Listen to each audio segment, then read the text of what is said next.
This is Elias. I want to, show you, try to show you a bunch of cases of valve hemodynamics. It's a good practice. So I will start. It's mostly cases.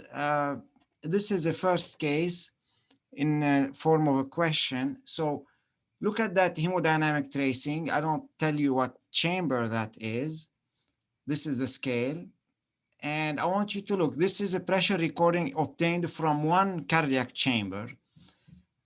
What do you expect on exam in this patient? It's a difficult question. So holosystolic murmur, S3, S4, split S2, or ventricularized JVP waveform.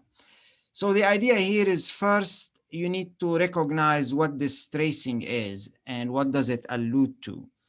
Can anybody, let me pick on someone, tell me what chamber that is? Let's say Arouge. You can hear me? Yes, Dr. Hanna. Yes, so what chamber that is and what do you think is the diagnosis here? So I'm thinking the flatter waveform is the possibly the wedge. Either wedge or RA, because it's very little pulsatility. Well, that's not the reason that's what it is. What makes you think it's either wedge or RA? What makes you think basically it is atrial waveform? You are correct, but what makes you think so? Because I'm thinking there's not a lot of like variation with systole and diastole. The pressure is very stable. Yeah, that's not the reason. And the pressure range is somewhat lower too. Maybe, but you're that's higher than a normal PA pressure. The peak is higher than normal PA. The key is the morphology. You need to analyze the morphology. The first thing, the easiest thing to look at is diastole, or the timing between peaks. Okay, the timing between peaks, it's upsloping. It's not downsloping for sure. That alone eliminates arterial waveform. So this is not an arterial waveform. If initially you think this is PA, this is not PA, it's upsloping. That's one. Two, there is another wave during that diastole peak. That's also not an arterial waveform. This is an A wave. So that tells you those two features, upsloping in diastole with an A wave, tell you it's either atrial or ventricular.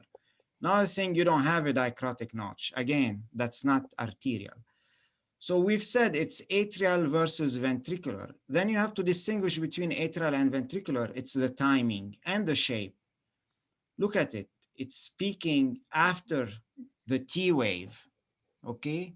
That tells you it's atrial. It's a V wave peaking after T. If it was ventricular, it will peak throughout. Also the shape, that peaky, narrow shape, usually kind of slow upslope, sharp downslope, is opposite to the ventricular or arterial shape, which is more sluggish and plateaued, round. This one is peaky. The peaky shape is usually a V wave of a wedge pressure. So all those features tells you this is a wedge, this is a wedge pressure. Now, Arouge, what's characteristic of that wedge pressure? The V wave is very tall and peaked. Exactly. So what diagnosis does this suggest? So possibly mitral regurgitation, very high pressures. Yes. So likely. Now, I described in the past, probably the most common cause of a big V wave is not mitral regurgitation, is just heart failure, decompensated heart failure with overwhelmed left atrial compliance. That's the biggest cause of large V wave. But the larger it is, the more likely it becomes MR, such as here a V wave over 45, 50 suggests MR, or a V wave that is almost double the mean wedge is also usually MR when it's extreme. So what do you expect on exam then? So probably a holosystolic murmur at the apex. That could be the case, but that's why it's a tricky question. That's not the answer here. This is why. So whenever you have a big V wave, okay, that tells you the left atrial pressure is rising quickly. So much so that by the end of systole, the LV-LA gradient, the reverse gradient between the LV and this LA becomes small, and the murmur becomes inaudible.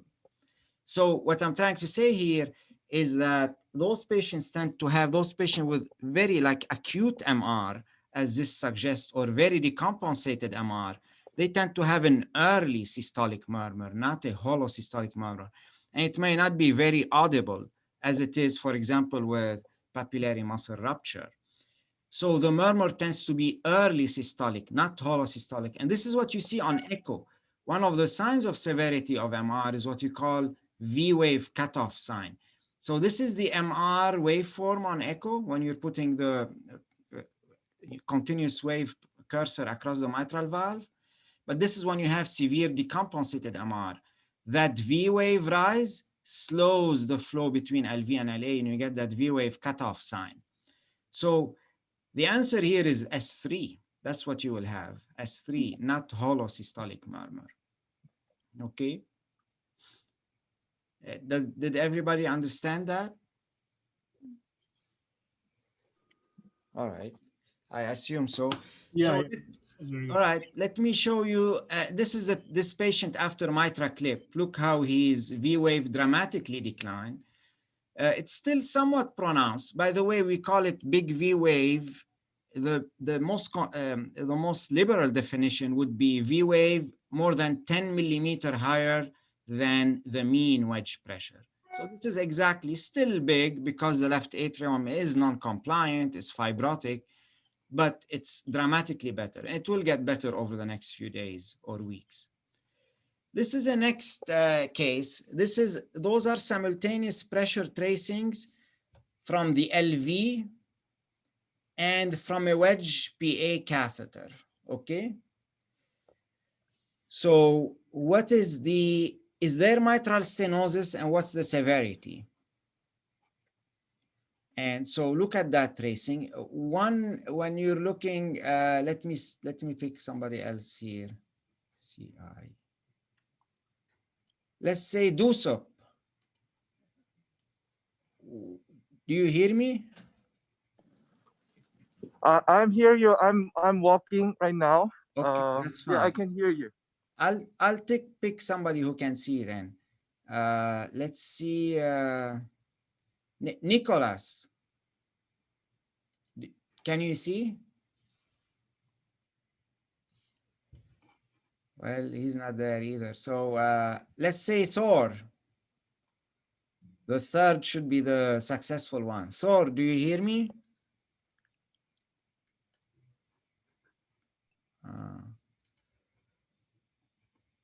Well, I'm back to you, Aruj. That's fine. I won't be hard on you, but can you tell what this is? Yes, just a second. Let me. The wedge is around 23.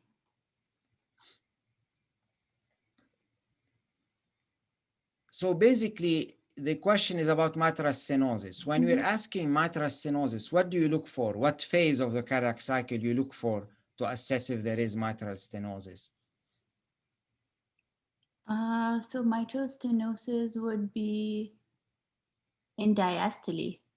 Yes, and what do you want to look for in diastole? So it should be, I'm thinking it should be the rate of filling of the ventricle or the peak filling of the ventricle. That should be lesser. Well, but here it would be, but you're not seeing the flow here. All you're seeing is a pressure. And the way we analyze it is we look for a pressure gradient between LA and LV in diastole. That's the idea. Oh, okay. So yes, there is a pressure diastole. gradient. Yes. I don't have the normal hemodynamics, but normally the LA and LV, and I'll show you later, they touch in early diastole. Okay, that's the normal way. You have what we call the early rapid filling, and after that you get what you call diastasis. So anyway, what do you think here we have? Dr. Hanna, this Yes. is Vikram. Yes. So on the LV waveform, there's early filling and then it stops and then the filling is flat, almost like a square root sign. Mm-hmm. There is an early LA to LV gradient about 10. So the mean is going to be lower. Mm-hmm. Well, what you describe at the beginning is very common, that early dip, then plateau. It's very common with the catheter that we use, okay, with the fluid-filled catheter pressure transmission. This is not an abnormal finding per se, although when it's exaggerated like this, where your LV pressure becomes close to 20, it may be an abnormal finding, but this is not an abnormal finding per se, the LV. What you should be focusing on this tracing, two things. One of them is whether there is a gradient between LV and LA, but your eyes should focus on end diastole. It's normal to have a little bit of gradient initially because that's how you get that rapid early passive filling. But you should get diastasis in mid to late diastole. Definitely in late diastole, they should be touching. So that's one hint. But there is another problem on this tracing. So to your answer, to what you say, Vikram, this is what you should be looking for. That's the simple answer. And diastole. Do they touch or do they not? That's the simple, straightforward answer. But there is another problem on this tracing. Can anybody see? Maybe the other problem that this is the PA tracing, and if we shift it backwards, there might be diastasis. Yes. Yes, excellent. The biggest problem of this tracing is that whenever you're trying to do LV-LA, your tracing should be in LA tracing. So your wedge pressure should be a reflection of that LA pressure. It should be a properly wedged LA catheter, PA catheter. So the first thing to analyze, is this really a wedge pressure? So I told you it's a wedged PA catheter, but that's the first thing to assess. Is this a really wedge pressure? And this is where I go to the first question I asked earlier. Always analyze, especially when we're talking about wedge, analyze whether this is a true proper waveform. This pressure here is peaking throughout systole, throughout T wave, similarly to the LV. So this is not a wedge pressure. It is downsloping. Again, that's the easiest thing to always look at. It's downsloping in diastole, and it has a dichrotic notch. This is an arterial waveform. This is actually just a PA waveform. You cannot analyze for MS using a PA waveform. You have to make sure it's properly wedged, and at the very least, it's a wedge pressure. Again, the idea, we're trying to get simultaneous LA-LV pressure. So this is a wrong tracing. You cannot use it. This is, in this patient, the proper wedge when we wedged it properly. Look at the proper wedge. The V wave doesn't peak simultaneously to the LV. The V wave is more peaky, and it is after T, and it's bisected by the LV descent. Okay, that's the normal V wave. It's almost bisected by the LV descent. Sometimes in MR, it's a little bit earlier than the descent of the LV, okay, because it starts to go down as the LV starts to go down. So the V may be a little bit earlier in severe MR, but generally it's bisected by the LV descent. And it's not downsloping in diastole, it's horizontal here, and you have an A wave. So this is a true wedge pressure that we're using as a surrogate of LA pressure. And here we can see that, yes, indeed, on this, I can say there is mitral stenosis because in end diastole, there is no diastasis. The LA and the LV do not touch. That tells you it's MS.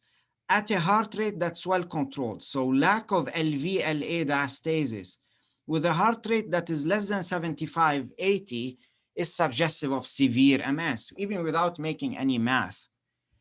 Another way is a mean gradient over 5 at a pulse less than 75, 80 is suggestive of MS. There is a third feature suggestive of MS on this tracing. That's a more difficult one. Can anybody tell? Maybe more advanced fellow, maybe not Ahmad.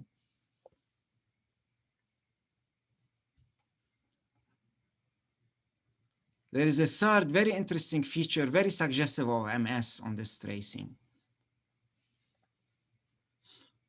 Nobody can tell. So it's the discrepancy between LA A wave, look, LA A wave is big versus LV A wave, which is absent. Again, there is an obstruction between LA and LV that create that discrepancy between LA and LV, that end diastolic gradient, and it creates a discrepancy between LA A wave and LV A wave.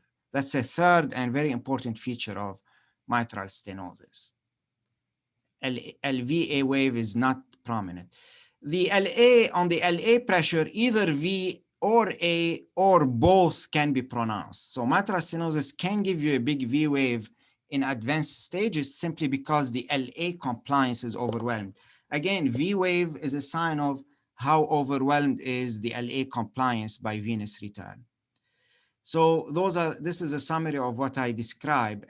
MS is severe if LV and LA pressure do not equalize at the end of diastole, even when pulse is less than 75, or after a pause of 1 second in AFib, mean gradient more than 5, at a controlled pulse. The faster your pulse, the more likely you are to have mitral stenosis feature, even without severe mitral stenosis. You have somebody with a mitral valve area of 2, but his pulse is 110, you're not going to have diastasis, but it's a composite of mild MS plus severe hemodynamic compromise from reducing diastolic time. Did everybody understand kind of the ideas here? Yes, that was great, Dr. Hanna. All right. This is another case to go along with those ideas here. So this is a 70 years old female with a progressive dyspnea. She's severely hypertensive and she has CKD. Her echo shows normal EF, biatrial enlargement, severe MAC, mitral annular calcification, MS of unclear severity, and mild MR. This is a hemodynamic study is performed. So I'll make it simple here. This is the LV pressure. And this pressure, you can guess what it is. This waveform. It's bisected by the LV descent after T wave. Can everybody tell what this is? This is a wedge pressure, okay? Pulmonary capillary wedge pressure, okay? So this is a wedge pressure and LV pressure. You see the A wave on the wedge pressure as well. So what can you tell of the diagnosis here?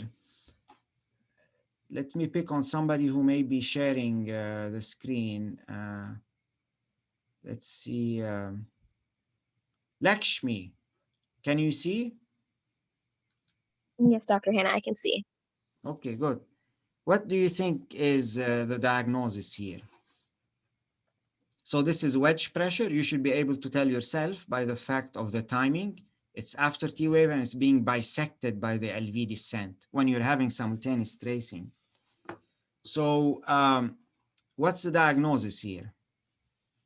Or what diagnosis come to mind? Go ahead. Severe MS is the diagnosis that comes to mind, but I'm not sure. Why you say MS?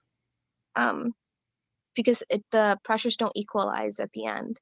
Okay, that's one. What's another thing that comes to mind? So Lakshmi is saying those wedge and LV are not equalizing in end diastole, are not touching. So this is suggestive of MS. The pulse is good pulse, is a slow pulse, yet you don't have diastasis. You have long enough diastole, yet you have no diastasis. That may suggest MS. What else here? Just the wedge pressure itself. Compare it to the wedge pressure I showed earlier, this one. Forget about the LV. What does it look at the wedge pressure? What is prominent here? So, Dr. Hanna, it shows us prominent V wave consistent with severe MR, but however, patient is severely hypertensive with blood pressure of 180, which can overestimate the severity of MR. That's true. Or it doesn't necessarily overestimate it. It does create a truly severe MR that is dynamic and that the echo at the time could have missed. So your idea is correct that it does suggest severe MR. It may be severe MR that is functional, dynamic, and missed by the echo. So this tracing, looking at it, suggests severe MR possibly. This is a very big V wave, almost 60 millimeter of mercury, and maybe MS. Now here I want to caution you, I want to bring the most important point of that particular topic of mitral stenosis, which is this. We're using wedge pressure as a surrogate of LA pressure to assess for mitral stenosis. But keep in mind, wedge pressure is a retrograde transmission of the left atrial pressure. It's not, it is good to assess the mean left atrial pressure. It's not so good to use in regard to timing and to morphology. So this is the explanation. This is a patient with severe MR. This is an illustration of a patient with severe mitral regurgitation. He has a big V wave, but he immediately, that big V wave descends sharply and immediately equalizes with the LV. Okay, there is no MS, there is a pure MR here. The problem with wedge pressure, it's a retrograde transmission of LA pressure. And when it's retrogradely transmitted, like when we're doing recording through tubing, that retrograde pulmonary tubing damps and elongates the wedge pressure. So the wedge pressure in reality is an elongated LA. Imagine grabbing that red tracing with both your hand here and here and stretching it out like an elastic. That's what the wedge pressure is in comparison to the LA pressure. It's a stretched LA pressure. The mean wedge still correlates with the mean LA, but when you're trying to analyze area beneath the curve, you're exaggerating the severity of MS. You're actually, in many cases, creating a false impression of MS. So in this patient, you do wedge pressure.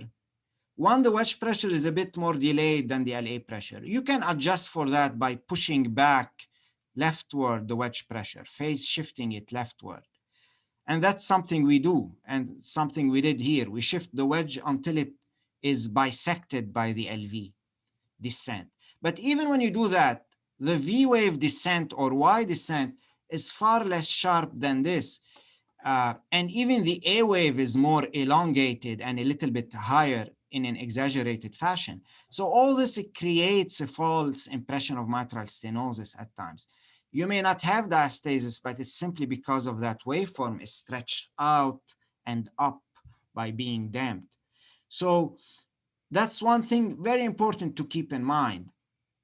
So that's why in this case, to go back to you, Lakshmi, even though your initial impression is correct, I don't think this patient has any MS.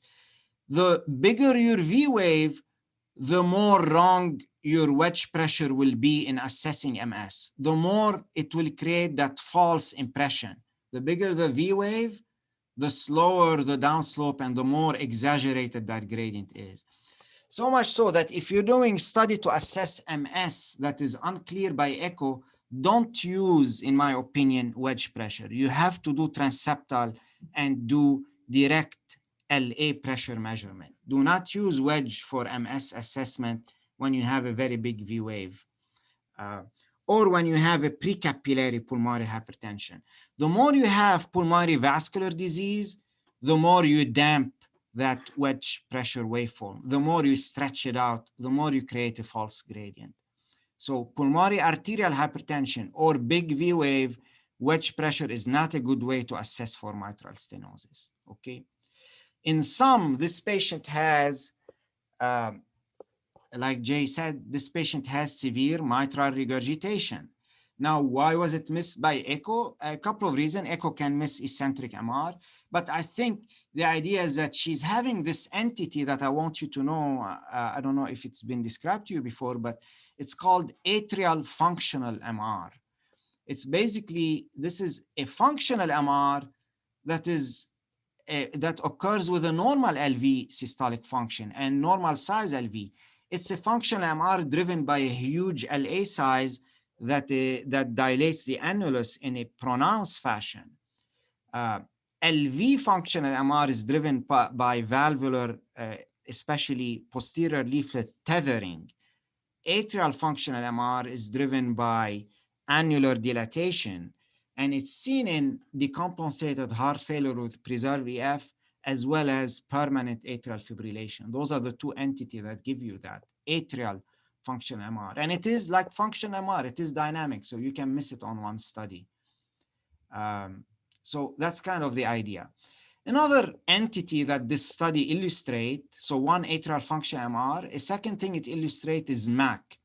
Want to insist on that. We live in a geriatric world, and we see a lot of old patients with MAC. And I can tell you one of the most common mistakes on echo reading is call MAC mitral stenosis. It is true, some MAC are obstructive, but the overwhelming majority are not. And be careful in overcalling MAC as obstructive, as mitral stenosis. So here is the anatomy of rheumatic mitral stenosis. You have the leaflet tips are restricted and are tied together, particularly at the commissure, leading to a true funnel-shaped stenosis. In MAC, on the other hand, it's not the tip, it's the very base of the leaflet, particularly the posterior leaflet, and mainly the posterior annulus, that is restricted. The tips are free, and you get a lot less obstruction when it's focused on the base with a free tip that can open up compared to the tip restriction. So you don't get a lot of, anatomically and by physics, you don't get a lot of obstruction from MAC. You can, but much less commonly, even when the MAC is heavy. But it's frequently overcalled more than it is real. And the reason is this: a lot of MAC patients, again, they are old patients with diastolic dysfunction and hypertension. They do have heart failure. They do have big E wave on echo, okay?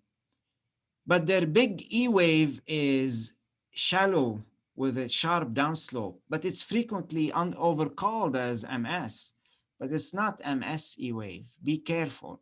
So that combination of MAC and diastolic heart failure frequently gets overcalled as MS. This is an excellent, I think, hemodynamic study that shows you that. This is a hemodynamic comparison of rheumatic MS and MAC MS. This is rheumatic MS. This is what I've been showing. This is the left atrial pressure, again, V wave bisected by LV descent, A wave. And look at the big gradient. The LV pressure is low. Look at the LVDP, is barely 8.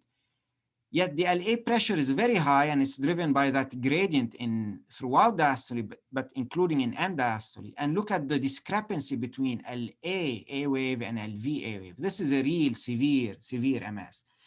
This is a MAC patient. Look at this. The LA pressure in the MAC patient is as high as the LA pressure in rheumatic MS. Yet there is a major difference.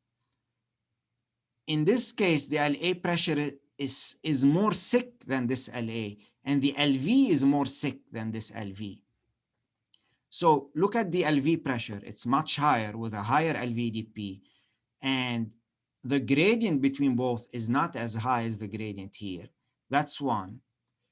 Two, there is almost diastasis between LV and LA, particularly if you prolong that diastole a little bit. That argues against a high valvular impedance. It suggests a low valvular impedance, as you may see in MAC. Another thing is so LV is sicker, LA and LV and closer, and LA is sicker than this LA. Look at that V wave, it's bigger. But that's what you see in those MAC patients in diastolic heart failure, sick LV and sick LA, not so much of a gradient, and some diastasis. Okay, you got it? So this tells you here, with the same LA pressure, it's more sick LA and LV than mitral stenosis. And on echo, this is how the E wave will look in mitral stenosis. E wave, what you see on echo, the E and A wave, is really a reproduction of that area between LA and LV. That's the E wave you're seeing on echo.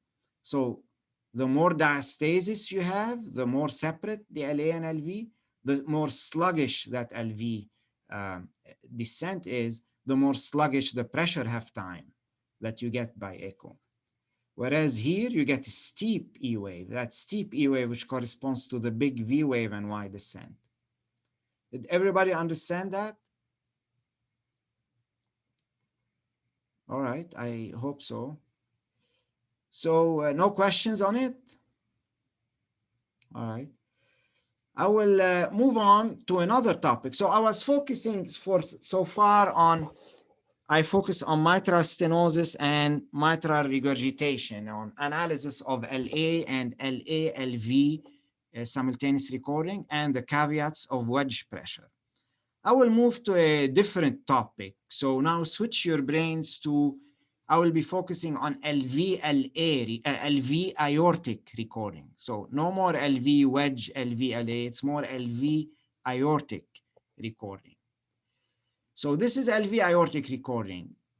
Does this patient have mitral aortic stenosis? And I'm going to pick on somebody. Let's see. Tyler, can you hear me? Well, he doesn't hear me. Let's see. Fanny, do you hear me? Yes. Okay, so this is LV and aorta. Is there a diagnosis? This is a famous picture that I show always, but you probably haven't seen it maybe. What do you think this patient has? I don't think there's aortic stenosis because that aortic upstroke is like normal. Excellent. Pretty similar slope to LV upstroke. So excellent. So I mean, it could be just like a zeroing error, or I guess Yes. LVOT obstruction kind of thing. Okay, excellent answer. You answered it fully correctly here. You're right. So this is the point I want to make. When you have severe AS, the LV and aortic upstroke do not hug each other. The aortic upstroke should be much slower than the LV upstroke.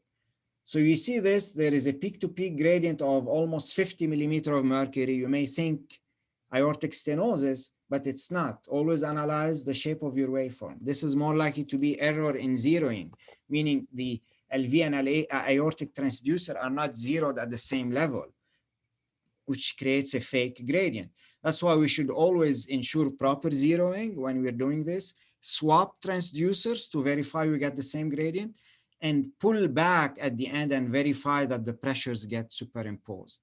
So this is error in zeroing plus or minus error in damping between transducers. This is how this is a reminder, this is how aortic stenosis looks like, severe aortic stenosis.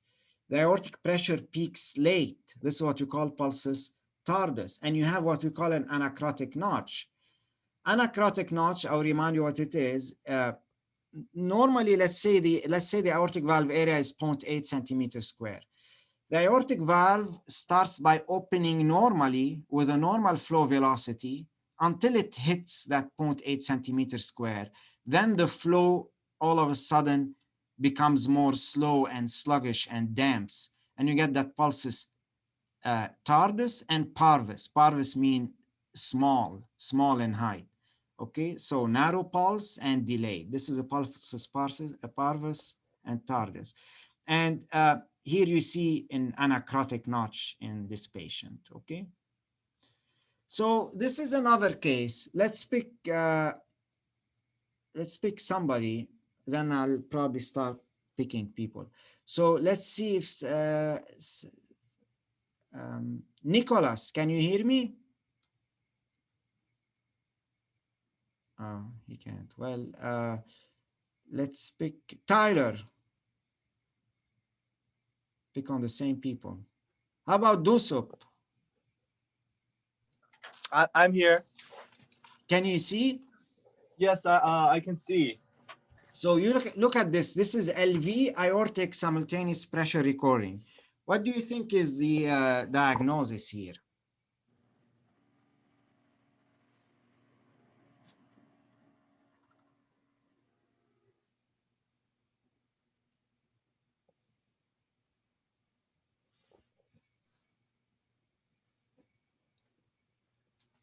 Hello, can you hear me? Yeah. Yeah, I do see some gradient in LV. There's some peak-to-peak gradient in LV and there's a big gradient. Pressure. But I think I heard that we talk about the pulsus parvus and tardus, and the waveform of the it does not look like Right. It doesn't there's look like an it. S. It looks like something else. Yes, I mean, if it's well zeroed, Yes. maybe some like obstruction in LVOT.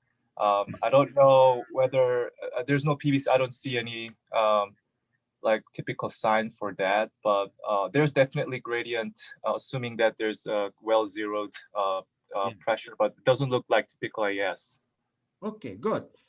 So there is a true gradient, and this is LVOT obstruction. Now, I want you to be able to tell this is definitely LVOT obstruction. By looking at it, you can tell this is not possibly, this is definitely dynamic LVOT obstruction. You should be able to tell, and those are the features. The morphology is 100% characteristic of LVOT obstruction. So unlike, maybe let me show you this. Unlike aortic stenosis, in LVOT dynamic LVOT obstruction, the obstruction is in late systole. As the LV contracts and empties, you get smaller cavity, and the LVOT narrows and obstruct. So your obstruction in dynamic LVOT obstruction is a late systolic obstruction. Therefore, the LV and aorta start hugging each other, and the aorta peaks early as opposed to peaking late here. Then the obstruction occurs in late systole. So the gradient is late systolic.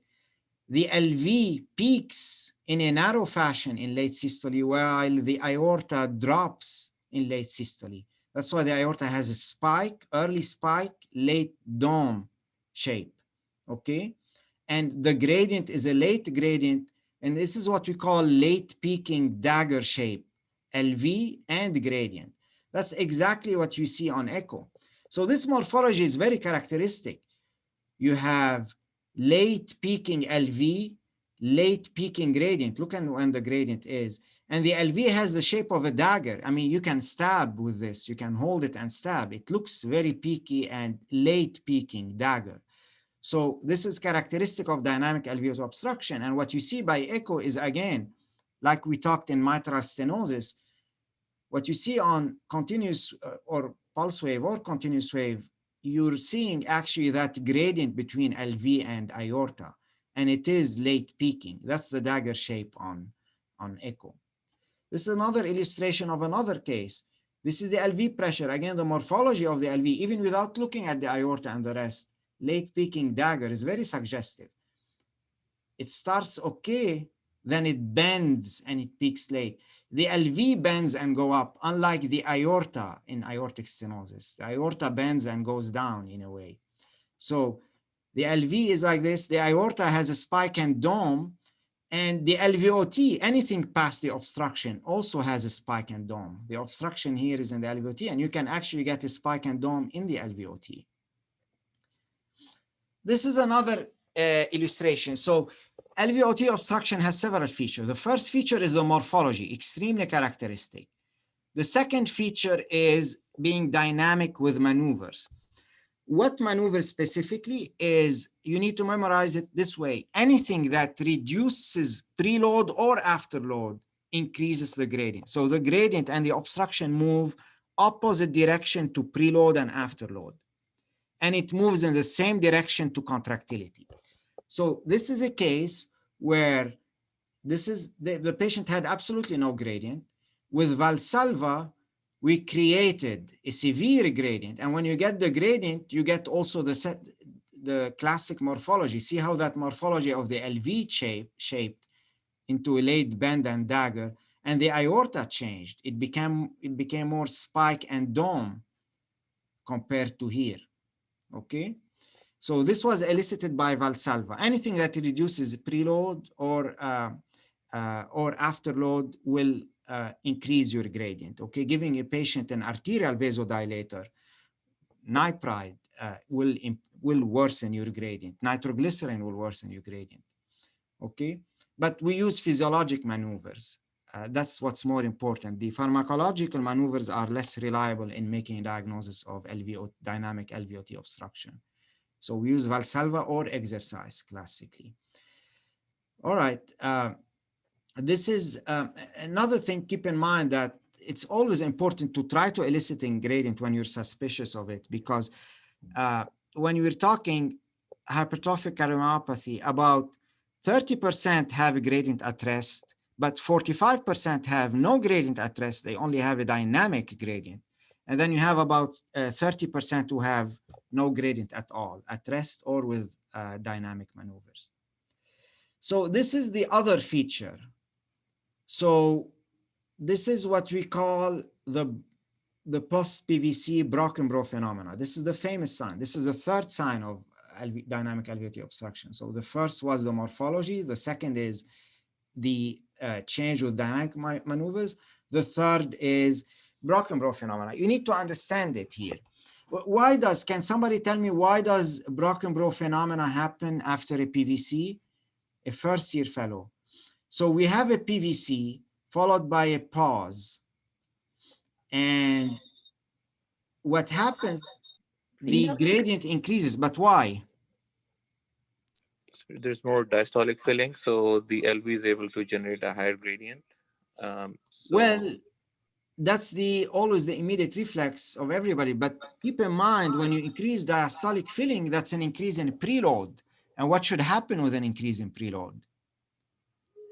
You should have less gradient. Again, the gradient moves opposite to preload. When you have a higher preload, the LV is bigger, so the LVOT is more stretched out and you're less likely to obstruct it.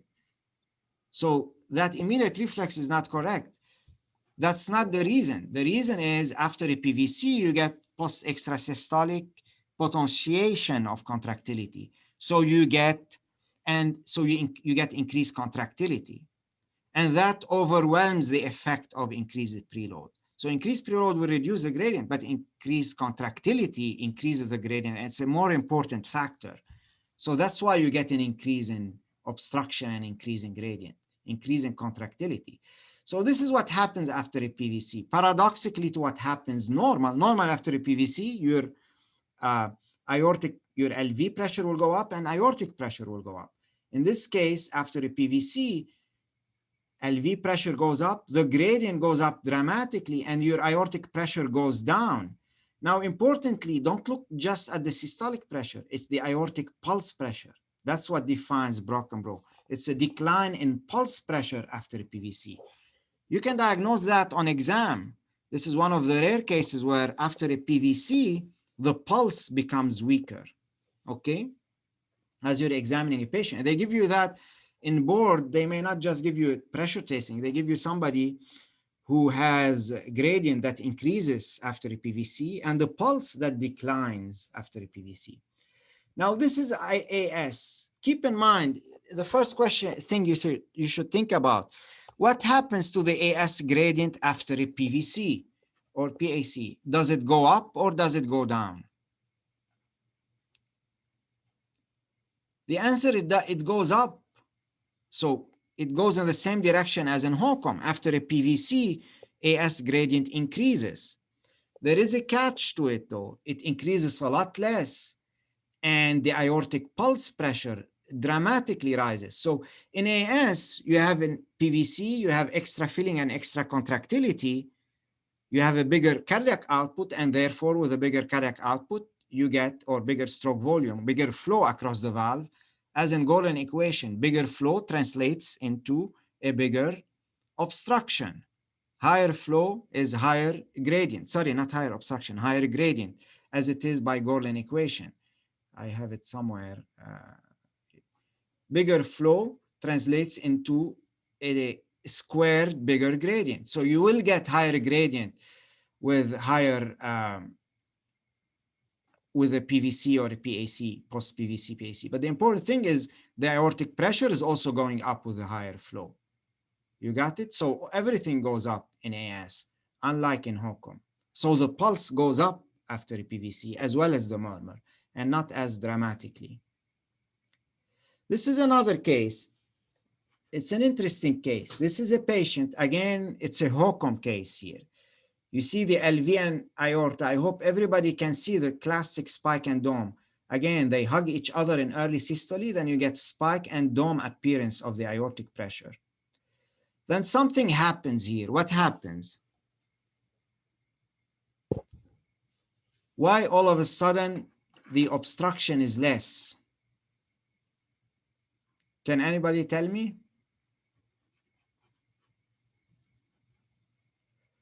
One immediate reflex is maybe he was in Valsalva here and he's not anymore. Or maybe you gave him fluids. That's another possibility. Or you gave him a vasoconstrictor, right? So you change the preload and afterload. You increase the preload or increase afterload, and that will reduce your gradient and obstruction. I think what happens here, the patient was initially in AFib and then he retains sinus rhythm. There is like some P waves. Yes, excellent. And that's the answer here. But even for those who didn't get this, that's an excellent answer. Just know what to think about. That's what happened. He moved from AFib to sinus rhythm. So he's having more preload now. This is evident on the LV. You're having higher LVDP because that LV has diastolic dysfunction. You give it more filling, you get higher LVDP, but also with more filling, you get less LVOT obstruction. And the morphology changes here. Bigger pulse pressure, no spike and dome. Now, I want to highlight something that nobody talks about, but I do like it a lot.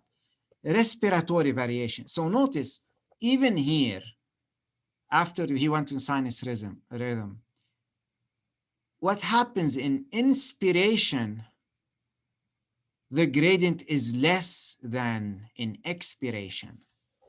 Okay, the aorta, or other way, the aortic pressure is higher in inspiration.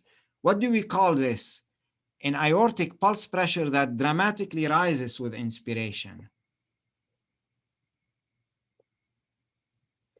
What do we call an aortic pulse pressure that dramatically declines with inspiration?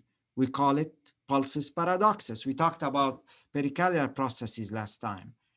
Aortic pulse pressure dramatically declines in inspiration, while PA pressure increases with inspiration. This is pulsus paradoxus. On the other hand, here you get reverse pulsus paradoxus in hypertrophic obstructive cardiomyopathy. And you can use that to your advantage. To elicit a gradient in somebody like this one, you can do Valsalva, but you can ask him to take deep in and out breath. What happens in inspiration, you get a rise in pulse pressure in HOCM. Reverse pulsus paradoxus. That used to be, it may come on board, the reverse pulsus paradoxus, characteristic of HOCM. Now, why does it happen? People think it's complex, but I'll explain to you briefly. In inspiration on the left side, it's not like the right side. Your preload declines on the left side. It goes up on the right side. It goes down on the left side because of increased pulmonary capacitance.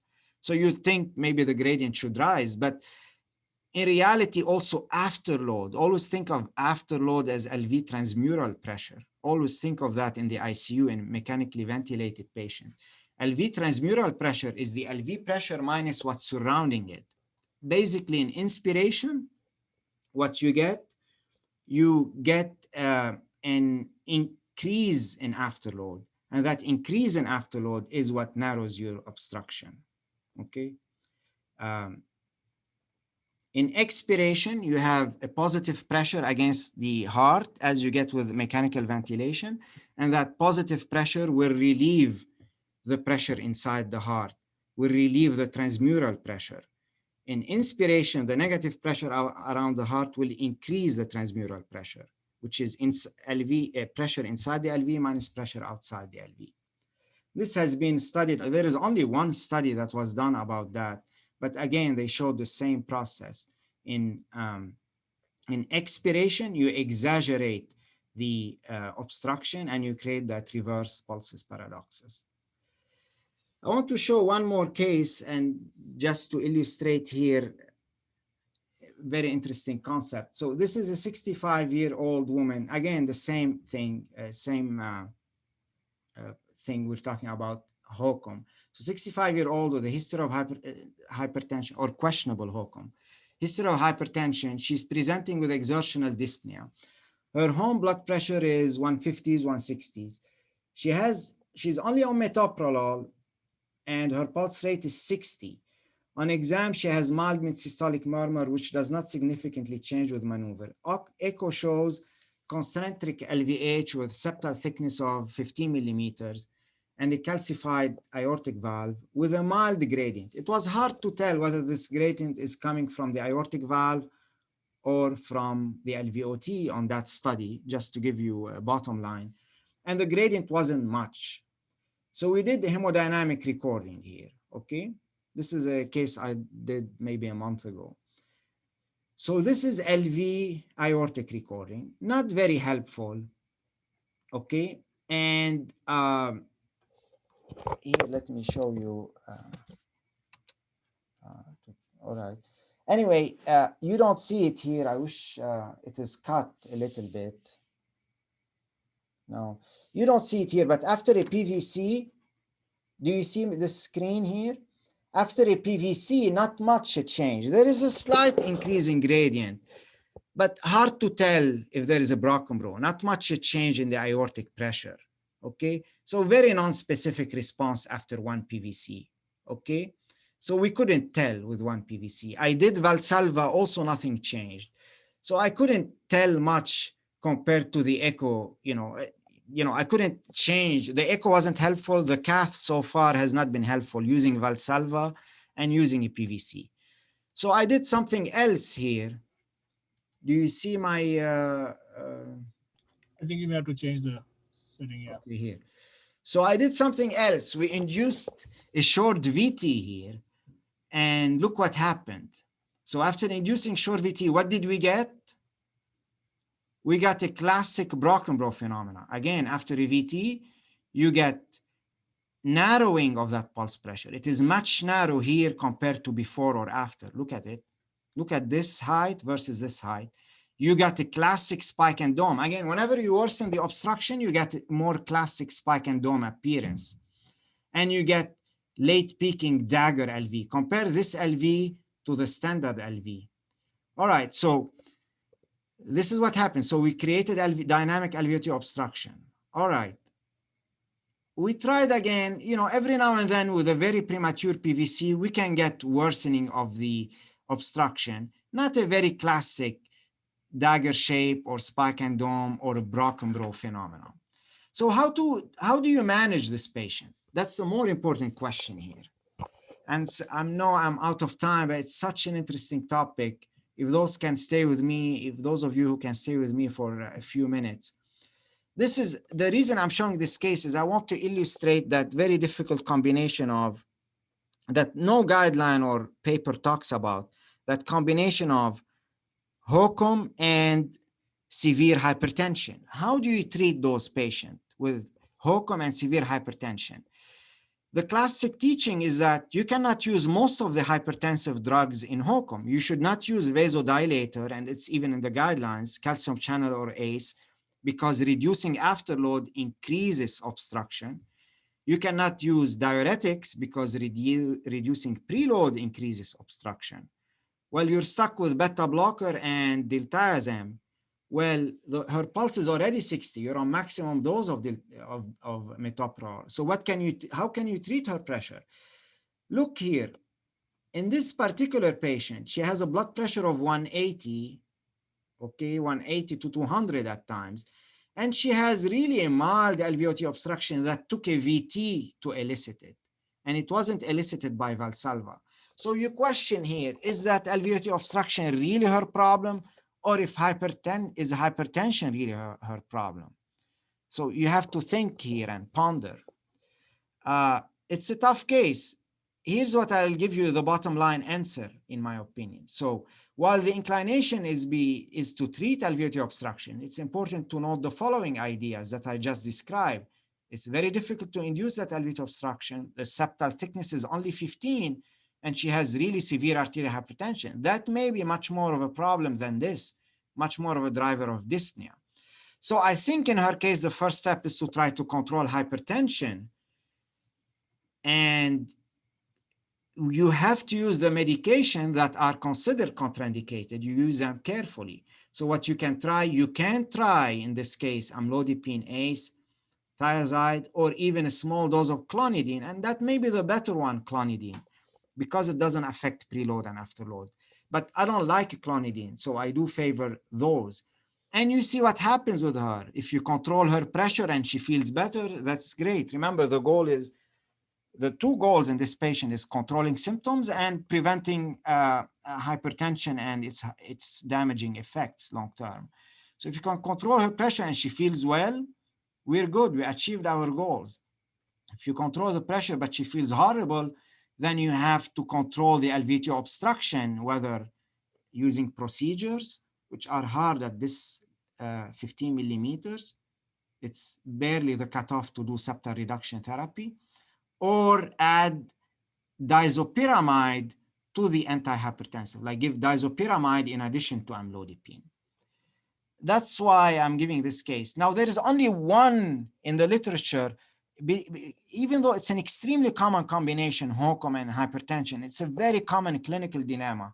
There's only one paper that found a proper management of those patients, and I wish I did it. It's a case report, actually, from the Mayo Clinic. So they took patients like this with dynamic alveolar obstruction that is difficult to elicit, who are severely hypertensive. Look at this patient, blood pressure 200s. So, and after a PVC, he gets massive alveolar obstruction, late dagger. So they did it in the lab. Rather than doing it the way I described clinically, giving the patient amlodipine and see what happens, they did it in the lab. They gave vasodilator, and they saw what happened to that LVOT gradient. They saw that with vasodilator, they improved the blood pressure, and the gradient did not go up. Well, that tells you very likely this patient is going to tolerate vasodilator therapy. On the other hand, this is another patient, same thing. After a PVC, they kind of elicited some LVOT obstruction, and they gave him nipride. This patient with nipride, the pressure improved, but that's not what you want. He got hypotensive with massive LVOT obstruction and symptoms. So this patient, even though after a PVC, his LVOT obstruction wasn't that bad, he very poorly tolerated nipride. So this patient, you have to treat his LVOT obstruction, whether add disopyramide or perform septal reduction therapy before you can treat his hypertension. You got it? It's a topic very rarely talked about, the combination of LVOT obstruction and severe hypertension. So you can either do it, one have to elicit, try to guess what's the primary driver by putting the combination of things. Again, here it was difficult to induce it, not very thick septum and very severe hypertension. You can either try clinically vasodilator, or the better way, I wish I did it in this case, to do it in the cath lab. I think I'll stop here. You have other things to do, but do you have any questions for me about this or anything else?